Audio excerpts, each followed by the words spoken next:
जय माता दी दोस्तों, नवरात्रि के शुभ अवसर पर आज हम आपको दुर्गा सप्तशती जी का चौथा अध्याय सुनाने जा रहे हैं। चौथे अध्याय को शुरू करने से पहले आप सभी से एक छोटी सी विनती है कि दुर्गा सप्तशती जी के इस पवित्र पाठ को बीच में अधूरा छोड़कर ना जाए। साथ ही कमेंट में सच्चे मन से जय माता दी का जयकारा जरूर लगाएं। चतुर्थ अध्याय में आप जानेंगे कि इंद्र और सभी देवताओं ने की माता की स्तुति। तो आइए जानते हैं। महर्षि मेधा बोले कि देवी ने जब पराक्रमी दुरात्मा महिषासुर को मार गिराया और असुरों की सेना को मार दिया, तब इंद्रादि समस्त देवता अपने सिर तथा शरीर को झुकाकर भगवती की स्तुति करने लगे। जिस देवी ने अपनी शक्ति से यह जगत व्याप्त किया है और जो संपूर्ण देवताओं तथा महर्षियों की पूजनीय है, उस अंबिका को हम भक्तिपूर्वक नमस्कार करते हैं। वह हम सबका कल्याण करे। जिस अतुल प्रभाव और बल का वर्णन भगवान विष्णु, शंकर और ब्रह्माजी भी नहीं कर सके, वही चंडिका देवी इस संपूर्ण जगत का पालन करे और अशुभ भय का नाश करे। पुण्यात्माओं के घरों में तुम स्वयं लक्ष्मी रूप हो और पापियों के घरों में तुम अलक्ष्मी रूप हो, और सत्कुल में उत्पन्न होने वालों के लिए तुम लज्जा रूप होकर उनके घरों में निवास करती हो। हम दुर्गा भगवती को नमस्कार करते हैं। हे देवी, इस विश्व का पालन करो। हे देवी, हम तुम्हारे अचिंत्य रूप का किस प्रकार वर्णन करें। असुरों का नाश करने वाले भारी पराक्रम तथा समस्त देवताओं और दैत्यों के विषय में जो तुम्हारे पवित्र चरित्र हैं, उनका हम किस प्रकार वर्णन करें। हे देवी, त्रिगुणात्मिका होने पर भी तुम संपूर्ण जगत की उत्पत्ति का कारण हो। हे देवी, भगवान विष्णु, शंकर आदि किसी भी देवता ने तुम्हारा पार नहीं पाया।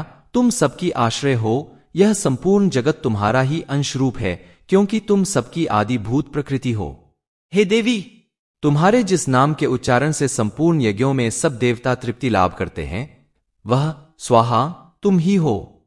इसके अतिरिक्त तुम पितरों की तृप्ति का कारण हो, इसलिए सब आपको स्वधा कहते हैं।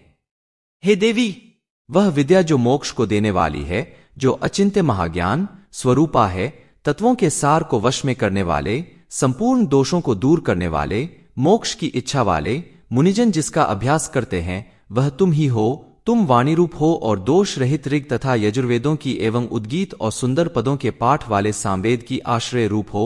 तुम भगवती हो। इस विश्व की उत्पत्ति एवं पालन के लिए तुम वार्ता के रूप में प्रकट हुई हो और तुम संपूर्ण संसार की पीड़ा हरने वाली हो। हे देवी, जिससे सारे शास्त्रों को जाना जाता है, वह मेधाशक्ति तुम ही हो और दुर्गम भवसागर से पार करने वाली नौका भी तुम ही हो।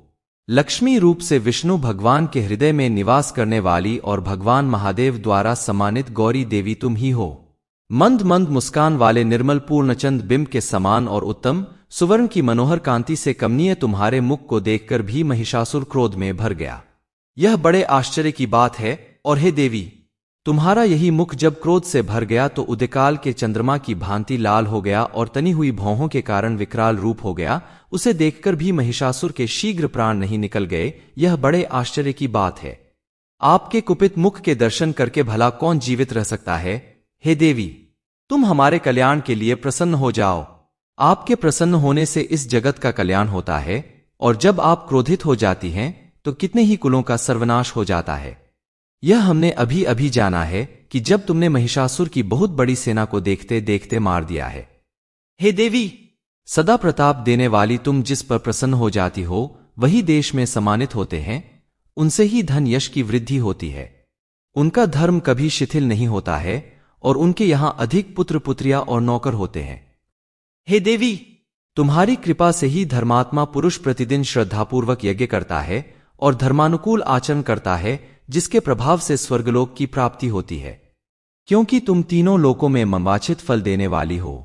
हे मां दुर्गे, तुम स्मरण करने पर संपूर्ण जीवों के भय नष्ट कर देती हो और स्थिर चित्त वालों के द्वारा चिंतन करने पर उन्हें और अत्यंत मंगल देती हो। हे दारिद्र दुख नाशिनी देवी, तुम्हारे सिवा दूसरा कौन है। तुम्हारा चित्त सदा दूसरों के उपकार में लगा रहता है। हे देवी, तुम शत्रुओं को इसलिए मारती हो कि उनके मरने से दूसरों को सुख मिलता है। वह चाहे नरक में जाने के लिए चिरकाल तक पाप करते रहे हों, किंतु तुम्हारे साथ युद्ध करके सीधे स्वर्ग को जाएंगे, इसीलिए तुम उनका वध करती हो। हे देवी, क्या तुम दृष्टिपात मात्र से समस्त असुरों को भस्म नहीं कर सकती। अवश्य ही कर सकती हो, किंतु तुम्हारा शत्रुओं को शस्त्रों के द्वारा मारना इसलिए है क्योंकि शस्त्रों के द्वारा मरकर वे स्वर्ग को जाएंगे। इस तरह से हे देवी, उन शत्रुओं के प्रति भी तुम्हारा विचार उत्तम है। हे देवी, तुम्हारे उग्र खड्ग की चमक से और त्रिशूल की नोक की कांति की किरणों से असुरों की आंखें फूट नहीं गई। उसका कारण यह था कि वे किरणों से शोभायमान तुम्हारे चंद्रमा के समान आनंद प्रदान करने वाले सुंदर मुख को देख रहे थे। हे देवी, तुम्हारा शूल बुरे वृतांत को दूर करने वाला है और सबसे अधिक तुम्हारा रूप है, जो न तो कभी चिंतन में आ सकता है और न जिसकी दूसरों से कभी तुलना ही हो सकती है। तुम्हारा बल व पराक्रम शत्रुओं का नाश करने वाला है, जिस तरह तुमने शत्रुओं पर भी दया प्रकट की है। हे देवी, तुम्हारे बल की किसी के भी साथ बराबरी नहीं की जा सकती। ए देवी, तुम्हारे हृदय में कृपा और युद्ध में निष्ठुरता, यह दोनों बातें तीनों लोकों में केवल तुम ही में दिखाई देती हैं। हे माता, युद्ध भूमि में शत्रुओं को मारकर तुमने उन्हें स्वर्ग लोक में पहुंचाया है। इस तरह तीनों लोकों की तुमने रक्षा की है, तुमको हमारा नमस्कार है। हे देवी, तुम शूल तथा खड्ग से हमारी रक्षा करो तथा घंटे की ध्वनि और धनुष की टंकोर से भी हमारी रक्षा करो। हे चंडिके, आप अपने शूल को घुमाकर पूर्व, पश्चिम, उत्तर तथा दक्षिण दिशा में हमारी रक्षा करो। तीनों लोकों में जो तुम्हारे सौम्य रूप हैं तथा घोर रूप हैं, उनसे हमारी रक्षा करो तथा इस पृथ्वी की रक्षा करो।